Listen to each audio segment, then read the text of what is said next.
What up, boys and girls? This is the other Paul, and welcome to another Christendom Weekly. Finally, after missing out on last week for reasons of inconvenience and all that jazz, but we are now here. We are live. It is happening. It's legit.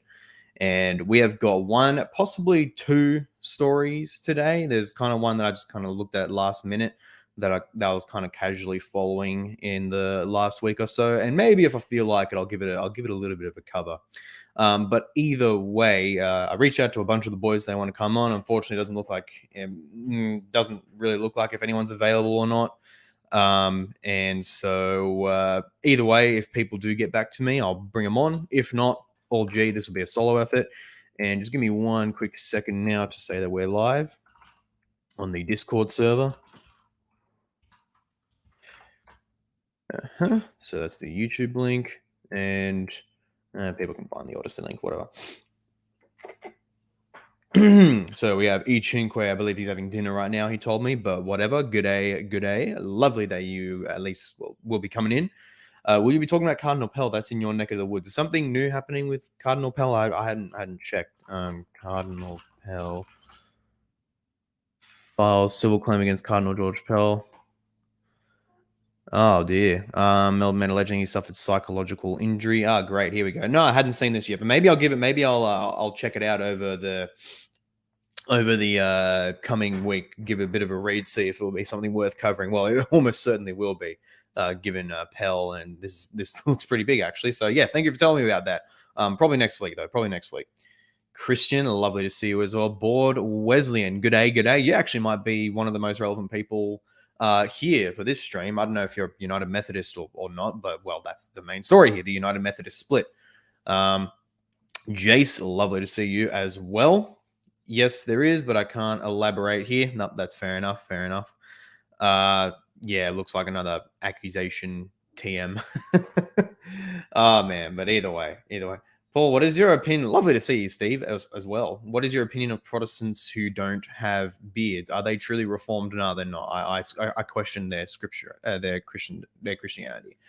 And John, excellent to see you as well, my man. Excellent to see you. Secundum scripturas, according to the scriptures. What is up with you as well, mate? Good to see you. Got a bunch of viewers here, and I think I'll kind of so the main story, of course, the United Methodist split. Hey, Chivery's here too. Good to see you. Main story is the United Methodist split, but I am kind of tossing to and fro whether I also want to cover the whole shenanigans over the Megan Basham article. So it's about the whole Southern Baptist thing. Megan Basham wrote an article, the Daily Wire, basically against this whole guidepost report thing that just gave like absolutely non-existent standards for investigating and labeling pastors in the Southern Baptist Convention sexual abusers. And she's basically given a big critique of that. And particularly, she pointed to one story of an alleged victim that, at bare minimum, has a bunch of questions around it. And as a result, she is being absolutely dragged through the mud by the Lib Baptist Twitter. And because fundamentally they don't care about evidence and just the truth in and of itself. It's fundamentally a hashtag believe her, hashtag believe all women thing. So if you just ask honest, sober questions, they will destroy you. They will destroy you in any way they can. And so we need to pray for them because they are not rational beings. They are different to the animals, not in kind, but in degree. So, and that's what I genuinely believe. Either way, have you played Jedi Fallen Order? No, I haven't. I've heard good things about it, although it looks a bit. If I'm honest, it just looks like a bit more of a watered down Force Unleashed, because I love the Force Unleashed games as linear as they are.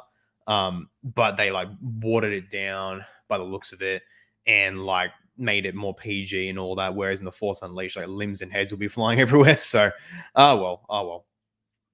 Are you still doing your Minecraft streams? I haven't done those in a long time, actually. I haven't. It was just because like it was hard to. I myself was getting very bored with it. Just playing on my own. That was part of the issue. It was fun for a bit, but I'll get bored very quickly.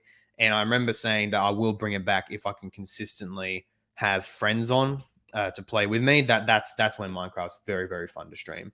So maybe I'll get back to it one day because I know it's still a genius concept and name upon this block. So I do want to keep that IP for myself. I remember clicking on a UMC video and it opened up with a drag queen talking like bruh. Of course, flipping.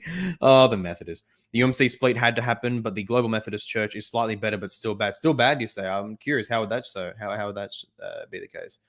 When are we getting an update on Space Israel and Stellaris? Yes, apologies for silence on that, basically. New Stellaris update. How do I put it nicely? I was very excited for it, and I am heavily disappointed with multiple ways it's manifested, and it's made many modes of gameplay, which are basically essential to the Space Israel thing, like vassalization. It has made it. I've wanted the extra depth, but it's made it needlessly extra complex.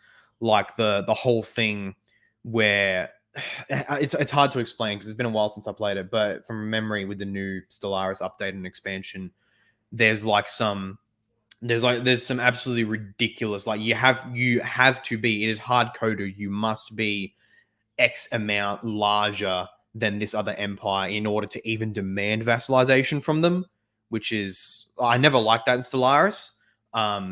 Because like, why can't a small snarky, arrogant empire just demand a big one to be vassalized, and people can just brush it off? But like, why can't they make that demand? But then they made it even harder with Overlord, where even if you just fully, I forgot how to explain it, but it's basically much harder, where even if you just fully curb stomp, totally conquer another empire, if you don't meet these artificial super high conditions, you can't vassalize them. It's just absolutely retarded. It's so, yeah, I've not exactly been enthusiastic to go back to it. Pondies, no. Good to see you, Pog, but yeah, no. Global Methodist Church still allows women's ordination. That's why I still say it's. Oh yeah, I bet. I mean, it's kind of ironic. They're saying, oh, the gays are ruining our orthodoxy. Oh, by the way, women pastors are okay. Yeah, rightio. Yeah, so honestly, it's inevitable that, in my opinion, if they keep up with that, the Global Methodist Church, as good intentions as they are, the same crap's going to befall them as well, because it involves the same hermeneutics. The only way they can stop it is just to enforce and legislate cognitive dissonance, that the same hermeneutics they use for women's ordination somehow does not apply to homosexuality, just because. That's the only way that movement will continue, that the Global Methodist Church will function, is in perpetual cognitive dissonance.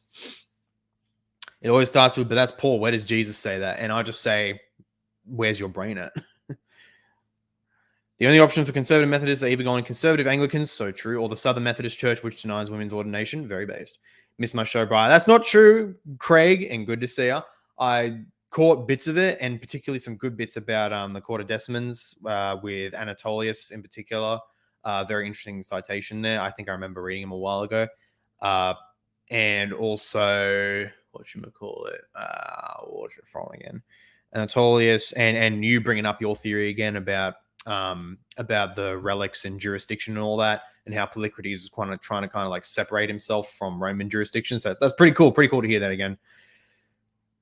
Speaking of Methodists, what is your opinion on traditional Wesleyan theology? Very cringe soteriology on predestination and all that jazz. They're Arminians, but somehow worse.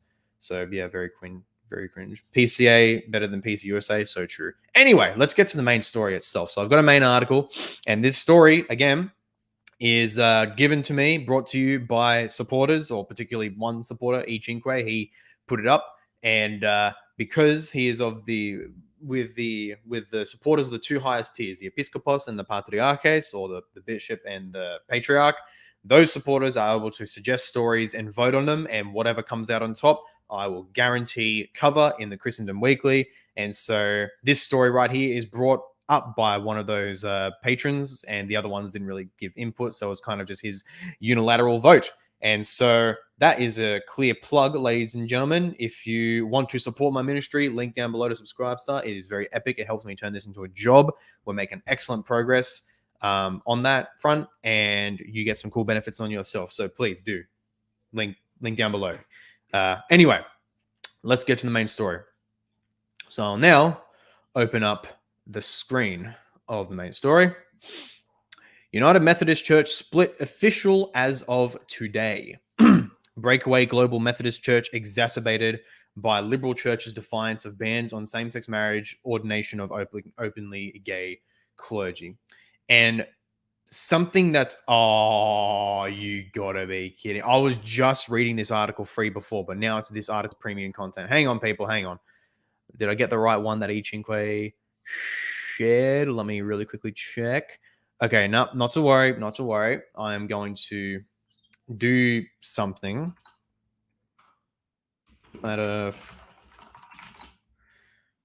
Okay, so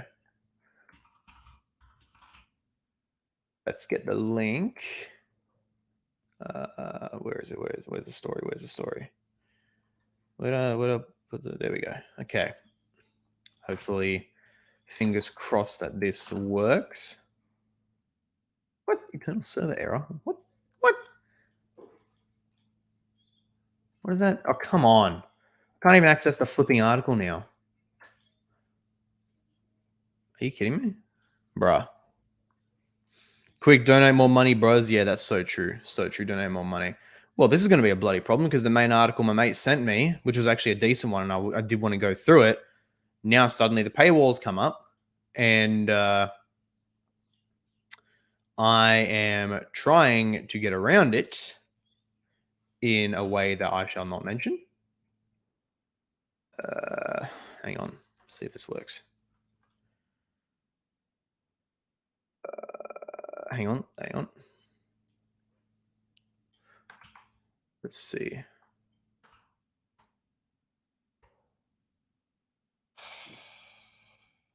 Okay, this is paying me off.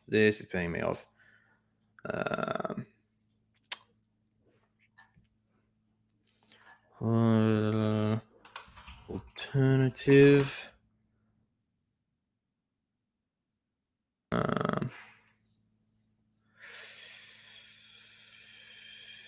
Let's see. Hang on. Okay, well, this is fun. Professional streamer BTW. Yes, absolutely. So true. G'day, Cinque. That article you sent me, I was literally just reading it. I opened it just fine before, but now that I opened it again, now there's the flipping paywall here. So now I can't even bloody access it. It's not a good stream unless something is scuffed, lol. Yeah, that's so true. That is so true. So I'm trying to flipping use this just one bloody software that normally works. Unless, hang on, maybe it's my ad block.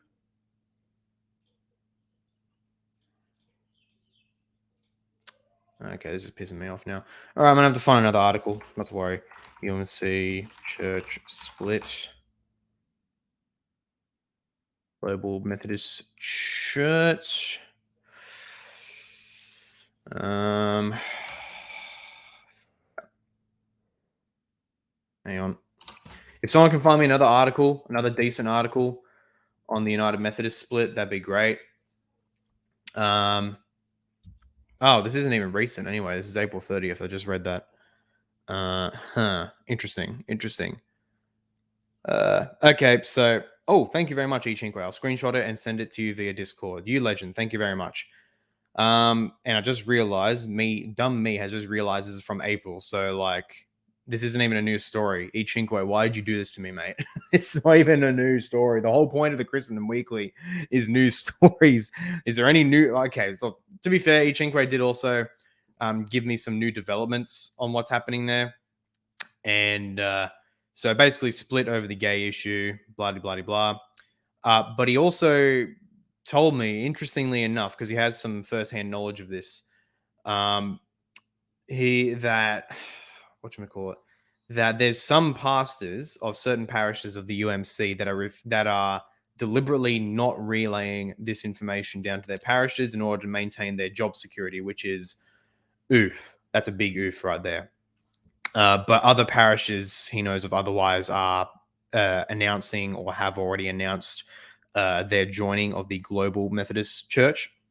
So, yeah, that's happening.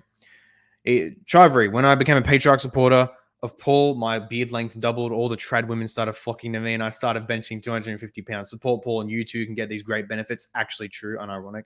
In all seriousness, Paul's a great guy, and I'm happy to support him. Why? Thank you so much, Chivery. Thank you. That means a ton to hear from you, especially since Totally different worldview, Orthodox worldview, and yet you choose to support me, a very non-Orthodox guy, non-uppercase O Orthodox, and who critiques Orthodoxy, and yet, God willing, whom you can still learn from anyway, even if you ultimately disagree with me. So that's pretty epic. I highly appreciate that, man. Highly, highly appreciate that.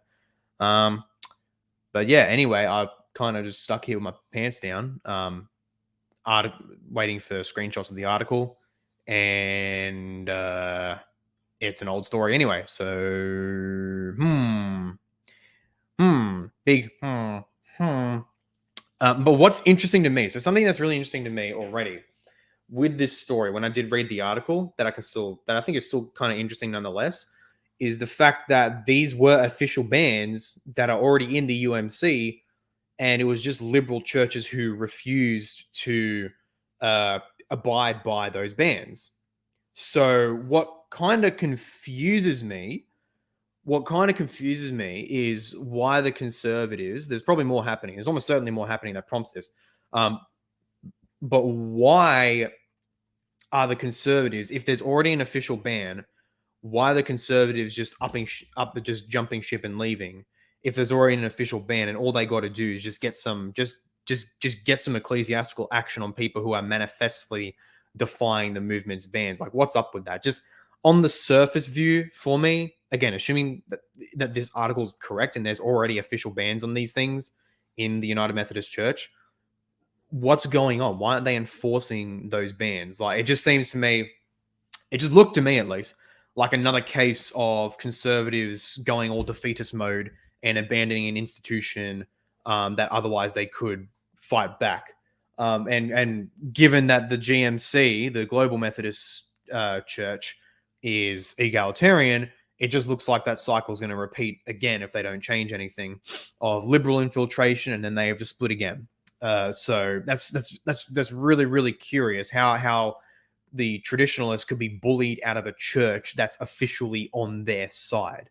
So that is really weird. Although I did see in the article that someone who's in the GMC said that they're hoping that the United Methodist Church can nonetheless still get back on track. So doesn't look like everyone's abandoning it, but it's still really odd. Conservatives typically are good shepherds, but cowards when it comes to liberal infiltration. That's the sad truth. It's a sad truth. We're very non-confrontational. We like to pride ourselves on our moral uprightness, and it's just ridiculous. It's how we're losing on all fronts. It's how governments are allowed to tyrannize people, to forcefully shut down your farms, to eject you out of your job, to take away your children if you don't engage in your children's delusions, because we're not comfortable with the otherwise necessary idea that maybe, just maybe, there has to be violent resistance. There's no other way to put it. And that's not an extremist idea. That was literally the whole thing. At least for Americans, it's definitely not an extremist idea at all. It's a very common sense idea.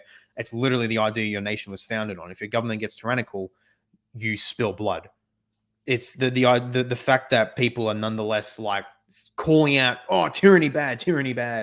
But then when they're actually asked, "Okay, are you willing to take up arms?" And then they'll be like, "Oh, but my life, it's going to interrupt my life, and I don't know." It's just like, okay, then stop bitching about tyranny if you're not willing to do anything. Like, come on, seriously. Anyway, back to the church issue. The same principles at work with conservatives. We whine about the liberal infiltration, and yet we're not willing to do the necessary dirty work in order to get them out. And that's just a generality. I do know for a fact that there's many good conservative and traditional movements and peoples who are actively taking the fight back to the libs, and by God's grace, this is growing more and more and more. So it's unfortunate, but hey, at least it's happening. Okay, Ichinque has sent the article to me. There we go. So I think I'm just going to read straight from what I have here. I don't think I can open it in another window with convenience. Oh, great. He sent the correct order is backwards. But well, thank you anyway, Ichinque. Thank you anyway. So anyway, this is on April 30th. The United Methodist Church's Council of Bishops, ending a 5-day meeting Friday, acknowledged the inevitable breakup of their denomination, a schism that will widen this weekend with the launch of a global movement led by theologically conservative Methodists. The breakaway denomination, called the Global Methodist Church, will officially exist as of today Its leaders have been exacerbated by liberal churches' continued defiance of UMC bans on same-sex marriage and the ordination of openly gay clergy. Bishop Thomas Bickerton, who became the Council of Bishops' new president Friday, described the launch of the new movement as a sad and sobering reality. Bickerton said he regrets any departure from the United Methodist Church and values the denomination's diversity of thought. Oh, dear. Just love that word, diversity. There is no perfect church, he said. The constant fighting and vitriolic rhetoric, the punitive behaviors have no place in how we preserve and promote our witness as Christian believers.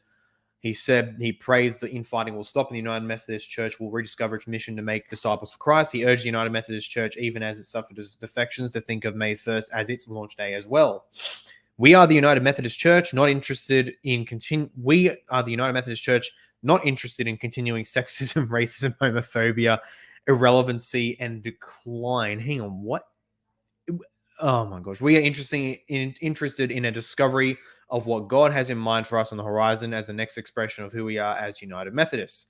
Bickerton, who heads the United Methodist Church's New York City region, succeeded Louisiana-based Cynthia Fierro Harvey as the president of the Bishops' Council. Cynthia, president of the Bishops' Council. There's your problem, Methodists. Harvey acknowledged the inevitable splintering of the denomination when she preached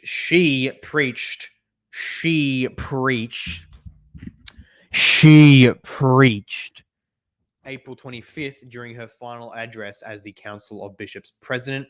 I also realized that it might be time to bless and send our sisters and brothers who cannot remain under the big tent. Why, thank you, Madam Bishop.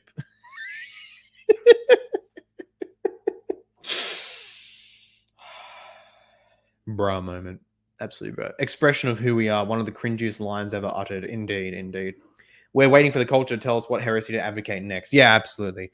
When Bickerton said, I don't know what side of the debate he's on, but I mean, it does seem kind of like he is of the libtard crowd, but he may actually just be a very cucked conservative on this issue. But when he says that we United Methodists are, where did he say that?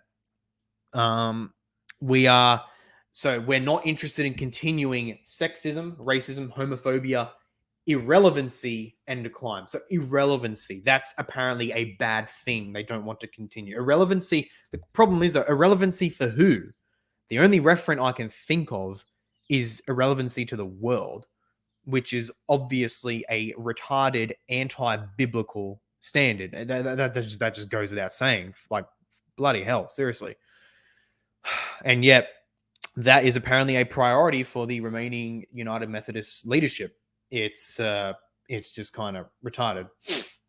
This is why I'm not joining the Global Methodist Church. It's terrible. Become Anglican, bruh. We're better.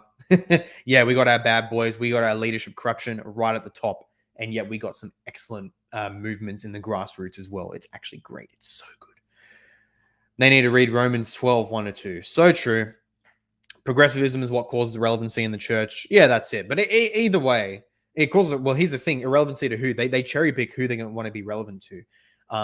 When they're doing sins like this, they're going to be irrelevant to many, many swathes of very conservative, traditional culture, all that jazz. So why is that somehow okay to be irrelevant with, but not with the progressive crowd? Like, why not? Anyway, it's pretty bad.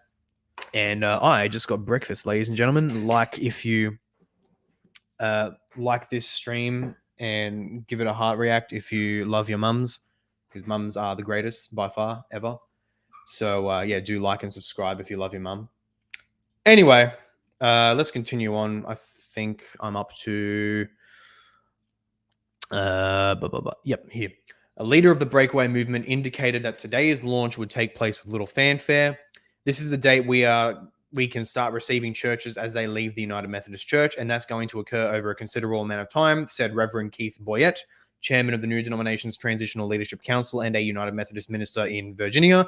It'll be more of a rolling celebration. Its transitional doctrine includes a belief that marriage is between one man and one woman, and clergy must adhere to it, a core point of division in the UMC for decades. Far out, decades. Boyette said he expects some churches and pastors to announce today that they are joining the Global Methodist Church. He will be among them. On May 1st, I will no longer be a member of the United Methodist Church, said Boyette, who has already been approved effective today as a clergy person in the new denomination. Boyette expects the ranks of the Global Methodist Church to grow over time, noting that some who want to join will wait until after the United Methodist Church's 2024 General Conference and possible passage of a protocol that spells out details for the breakup. Boyette criticized the actions of some members of the Council of Bishops, including the decision to further delay the General Conference. He suggested that some bishops are intentionally blocking churches from using certain processes for exiting the denomination, which makes sense. That's what liberals do. Yeah, that's what they do. It's all about the power. It's all about the power plays, the power dynamics, and all that jazz. Every church that ordains women and does gay marriage dies. Yes, it does. Not a matter of if, but when. Alan Rule, I love my mum. Thumbs up. Heart react. Indeed. Mums make the world go round. Indeed. Absolutely. Sean, lovely to see you. Very lovely to see you. Don't Methodists in general have women clergy? As far as I'm aware, most do. Yeah. But there was the exception mentioned above by Board Wesleyan about the Southern Methodists, I think.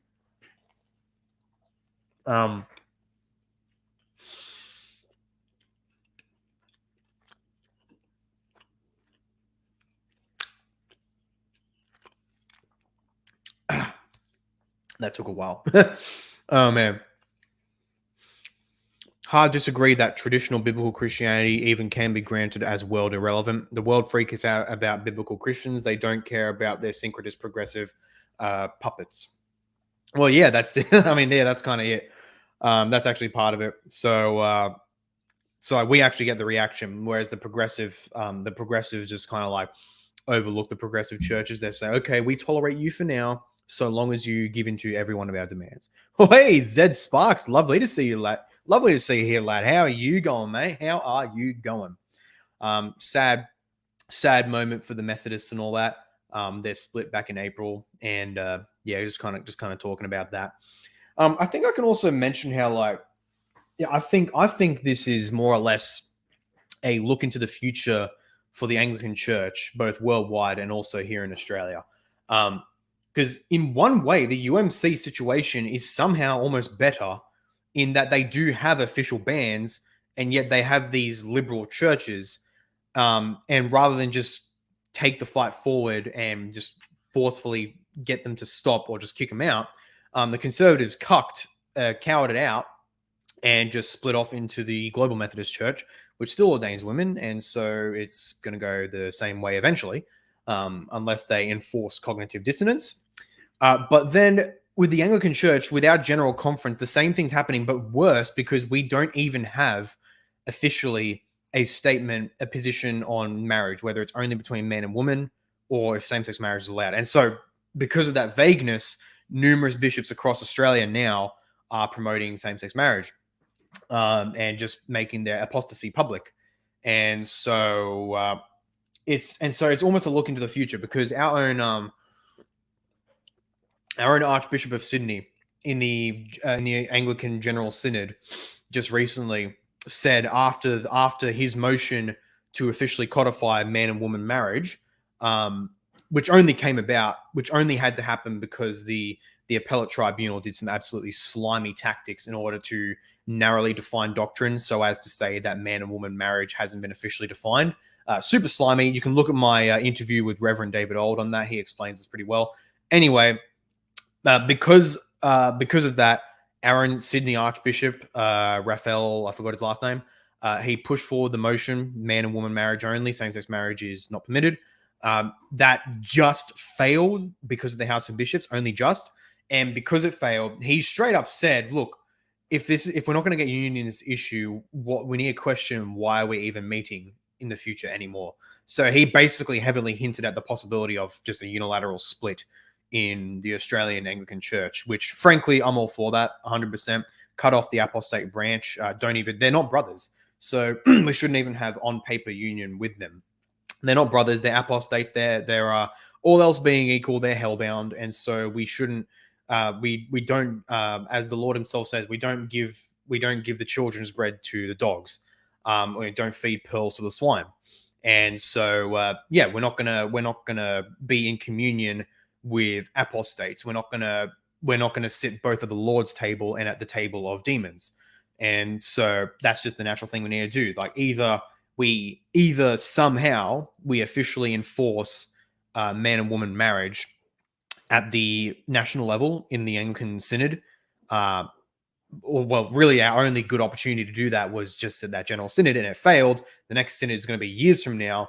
And so, frankly, the only consistent option after this I can see is just to split off. See you later. Goodbye, you apostate individuals, you apostate churches.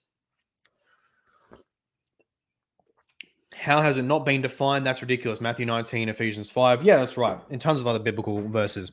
This is the problem of the mindset. This is why the perspicuity of Scripture, the general perspicuity of Scripture, not that every man and his dog can understand what the book of Revelation says. Okay, that book is a fever dream. Division on that is perfectly understandable. But otherwise, the general perspicuity of Scripture is so damn necessary. This is why it is. Because when you don't have that, when you have the idea of an ecclesial body, and yes, my Romanist and Orthodox friends, they're not gonna like what I'm gonna say now, but frankly, that's what this is. When you can have an ecclesial body that can just say, Scripture's not clear on this, therefore that's our policy, and not actually surrender themselves to manifestly, demonstrably clear Holy Scripture, that's where the problem lies, ultimately, when they don't treat these key passages as self-evident on issues like this. That's where the problem lies. As soon as you allow for debate, as soon as you, how would I say it? As soon as you officialize legislative debate like this, not academic debate, that's like, I'm all for that. But as soon as you allow for that on the church level on something that is so damn clear as this, absent any new revolutionary evidence that utterly upturns our understanding, which has not happened, and I don't believe ever will happen, given the evidence that we do have, then there shouldn't be. Then this should just be treated as a self-evident thing. The Holy Scriptures should just be treated as binding and legislative in themselves on this issue and many others. Sorry, the Book of Common Prayer assumes marriage, and yes, that's the hilarious thing, because the same General Synod right after that did pass in all three houses the definition of unchastity, which defined it as sexual intimacy outside of marriage, which is defined, it literally says it in the legislation, defined in the Book of Common Prayer as one man and one woman. So they refuse to codify marriage as between one man and one woman, but any sexual intimacy outside of a one man, one woman marriage is unchastity, which is what? How? That is the definition of cognitive dissonance. And so the only way for these apostate bishops to maintain official congruency with the Sydney Anglican Church is to officiate same-sex marriages, but then tell those people they married, oh, by the way, you guys can't have any sexual intimacy. At which point you even need to say, let's ignore the fact that you've eviscerated marriage already by marrying two men or two women. What does marriage now even mean that you don't even have that you can't have sexual intimacy between these two men or two women who are allegedly married? It's actually retarded. It is actually retarded. It is brain dead. And that's what apostasy and heresy does to you. It utterly eats away at your brain. And so, yeah. I think it's very telling there were never any ecumenical council and definition of marriage, precisely because it was so obvious to the Holy Fathers. Yeah, it's so true. It was just manifestly clear, so damn clear. And that's what pisses me off to no end with the progressive mindset, where they'll say, oh, tell me where it says that a man and woman can't be married. And of course, you can't find such a statement because everybody just bloody assumed that it was just one man, one woman. That's it. So to set the epistemic standard at you must have an explicit statement saying men and women cannot be married is utterly retarded, because if that thing didn't exist and was not even conceived of by the people of the past, they wouldn't bloody mention it, which is, oh my word. And there's parallels to arguments with Roman Catholicism and Orthodoxy there, but I won't go there. Yeah, I won't go there. I'm officially in communion with my Aussie brothers. Heck yeah, that's right. Yes, we are officially in communion with the ACNA, which the Reformed Episcopal Church, Father James' denomination, is a part of. Very cool. And that was from Sean's question. Yeah, we're in communion with them. And even my own Reverend Old, he mentioned in our interview GAFCON. They're kind of making headway here in Australia. Which as far as I've heard is pretty good. But either way, anyway, on the Methodists. Yeah, Methodists, what are you going to do? Like, seriously, what are you guys going to do from now on?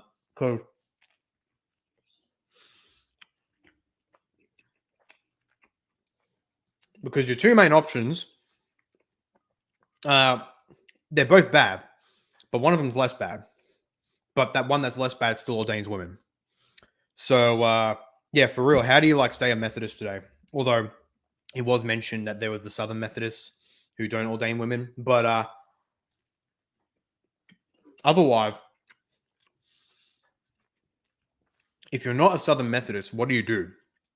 Do you just bite the bullet and go to a Methodist church with women pastors, or are you considering changing over to the Anglican church or something?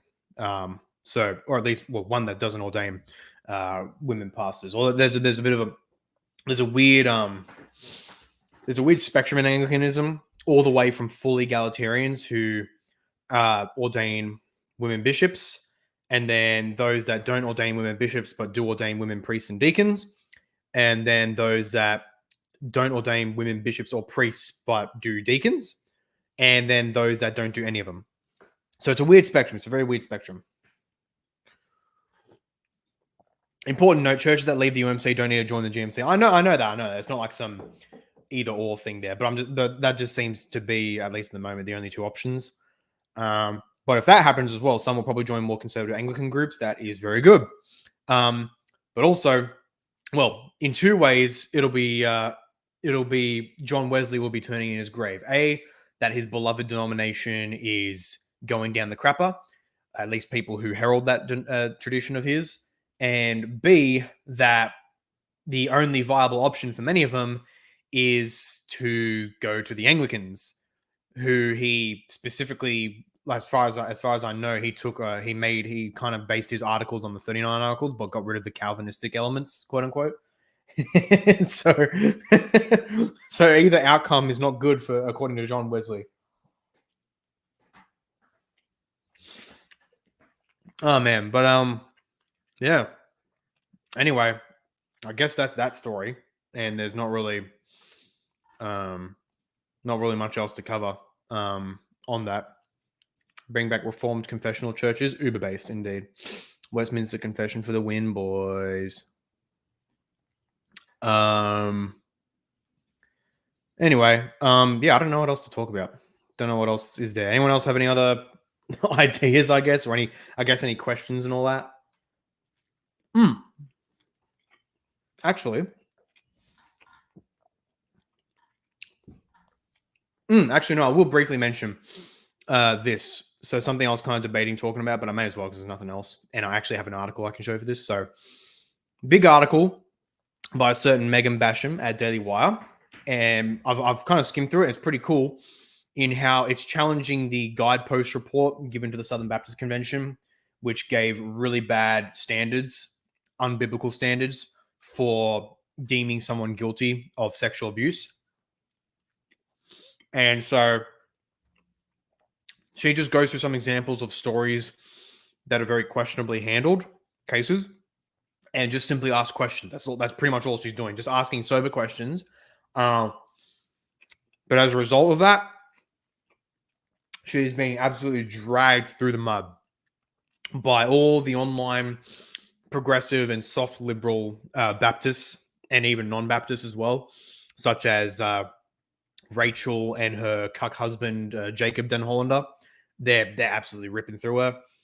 Megan's had to interact with some of these people as well.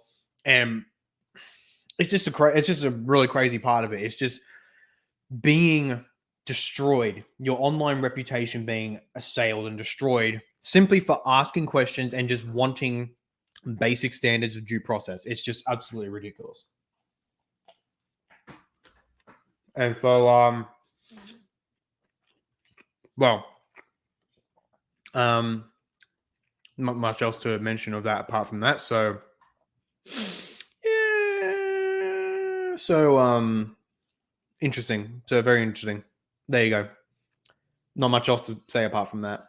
And yes, that is kind of true. Yeah, Reformed Baptists are pretty cool, but otherwise, yes, Baptists are cringe. And yes, Alan, tell us about the book you bought. Okay, so I'm going to pull that up now because there's literally nothing else to talk about and no one else has come on, so I can't really extend it.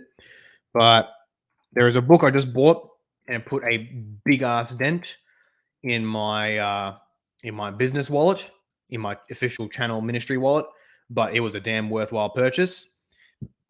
Should be coming eventually. It is this.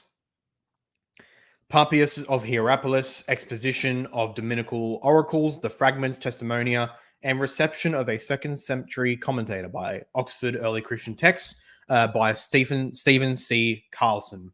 And this book, to sum it up, is very recent release and the latest and greatest and most comprehensive compilation of all the primary source evidence we have of Papias, including the fragments of his major work, the Exposition of the Sayings of the Lord. And so yeah, excuse me, ordered this, uber expensive. Those are American dollars. So in Australia, in Australian dollars, it's even crazier. Yep, over 150 US dollars. That's right. Papias has a weird story on Judas's death. Yes, he does. Yeah, he has a really weird story. That Judas was like, he was just like super obese, had too much KFC, and then like his guts just spilled everywhere. Pretty funny story. But otherwise,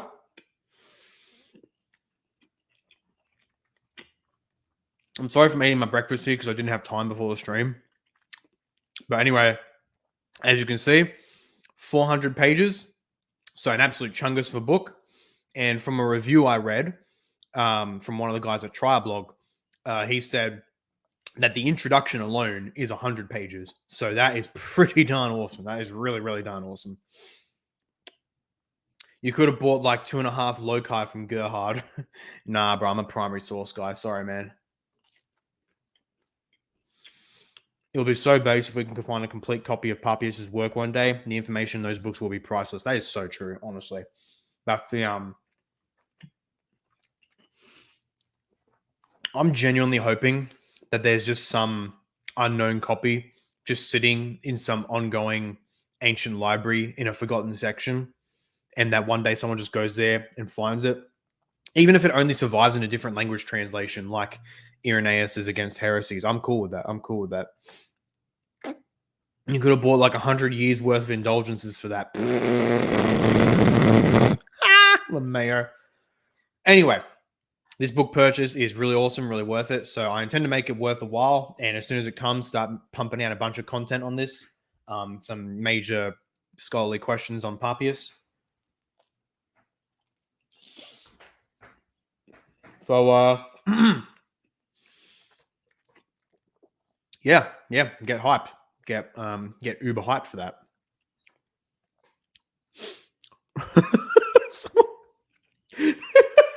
I shared the stream on Gab, and someone commented on it. Methodist equals fake Christian homosexual pushing baby killers. Nice. Oh, I love Gab so much. Oh man.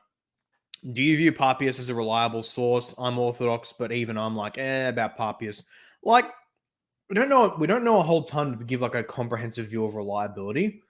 But otherwise, well, for one, we've seen his prologue. The part of the prologue at least that has been preserved, how he mentions that he explicitly sought out people who heard from the apostles, or straight up heard those who were disciples of the Lord, other disciples such as Ariston and John the Elder. And so in that respect, he's doing the top notch of historical method there, going to people, going to the best of the sources available. And so the question then becomes, how reliable are those sources, and how accurate is his relaying of those sources?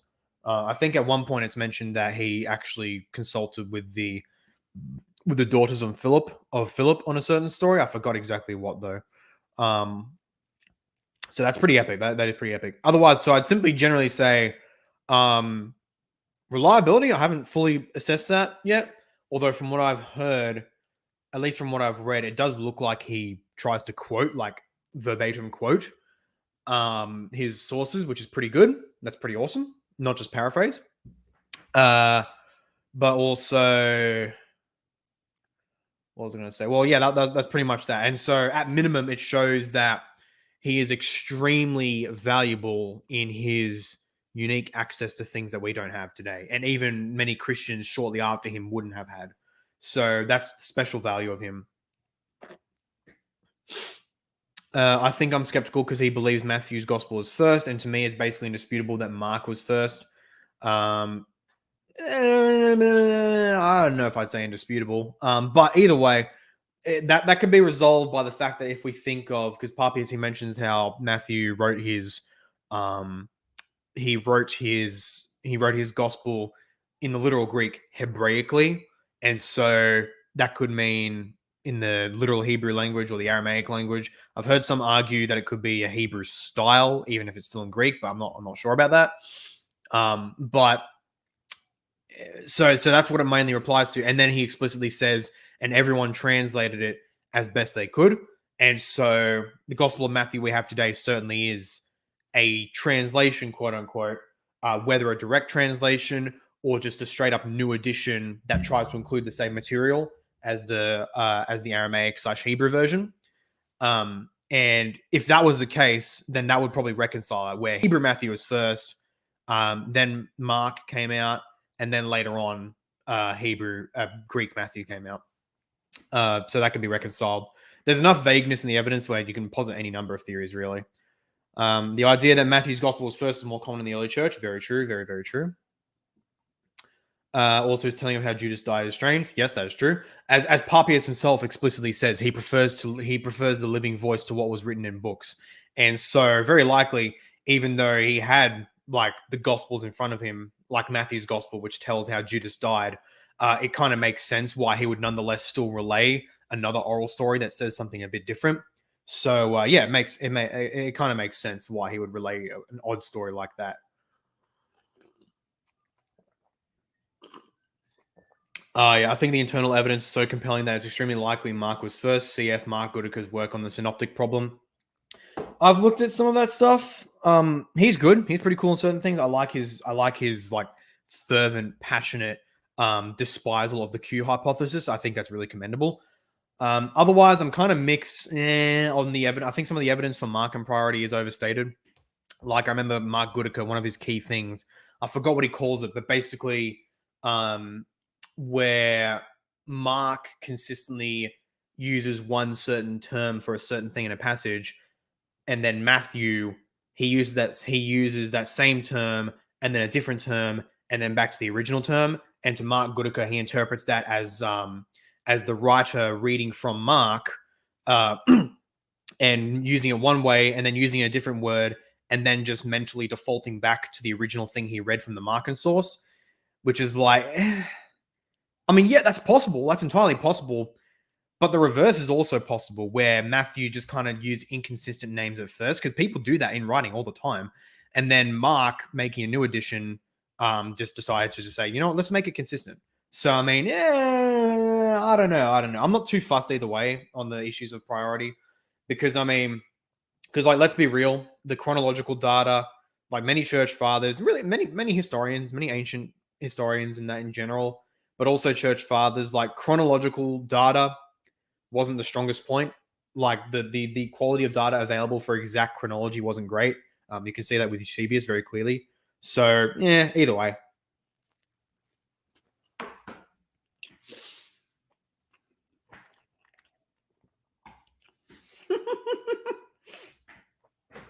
Mark. Just say Mark. I am not going to call him Mark. I'm not calling him Mark. That's just dumb. Narrative fatigue. That's what it's called. Yep. Hey, yo, I'm marking here. Oh, man. Anyway, let's bash more Methodists. So I think ultimately the ultimate problem with Methodists is John Wesley himself. His opening of ministry opportunities to women and his like cringe Arminianism. Like that's just a recipe for disaster right there, honestly. Like no one can refute that straight up. So yeah, really. Do you think God will allow us to eventually discover the lost books of the Bible, like the book of Jasher and the book of the Wars of the Lord? Given how ancient those books are, and given how we have nothing now, that is manifestly unlikely. But then again, miracles happen. So yeah. Their view on conversion is scuffed. I haven't looked specifically into that myself. Yeah. Even if Papias got slight details wrong, he still has the same overall story the other fathers had, which does strengthen reliability, which is true. Yeah, that's true. It's like the thing you got to do with atheist apologists, including the more well-learned ones. They'll exploit errors in details and say, "Oh, therefore unreliable, therefore Christianity debunked." And it's like there are details of error, even major errors, in foundational secular histories of the ancient world, and yet we don't let that say, therefore, we're going to dismiss the source as a whole. We're going to dismiss their biggest claims and all that because they made an error here and they made this error. It's retarded. It's retarded. If you're a historian, you take things on a case-by-case basis. And so, yeah, don't be an atheist. It utterly destroys your epistemology. Like, I genuinely believe that the existence of God, of a transcendent deity, is just so basic to reality and making sense of the world and knowledge that I genuinely believe atheism is a mental deficiency. Doesn't mean they can't do cool things. Doesn't mean they can't make smart takes. People with autism can be incredibly smart in areas as well. That doesn't mean they don't have a mental deficiency. And likewise with atheists. So yeah, I think it's very simple in my opinion. And that doesn't mean that they're less human, that they're of lesser value. They're just mentally not as developed. That's it. I don't think it's a coincidence that atheism is very largely a modern phenomenon. Not entirely, but largely modern phenomenon.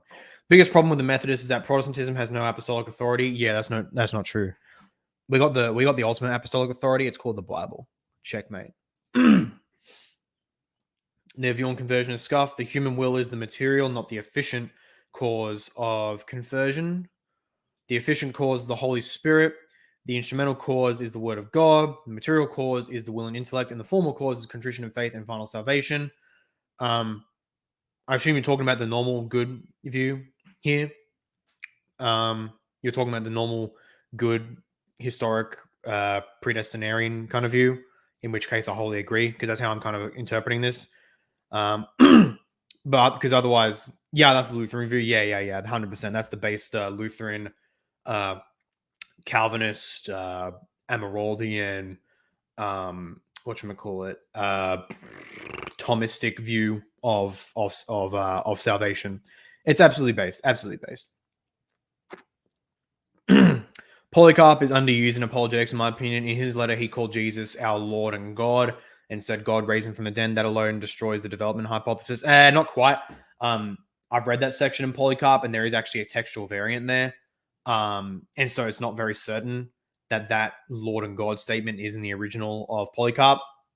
I'm not saying it's not necessarily, but it's a bit of an unstable evidence. So you would get more caught up in textual debates than you would over this passage than is worthwhile. So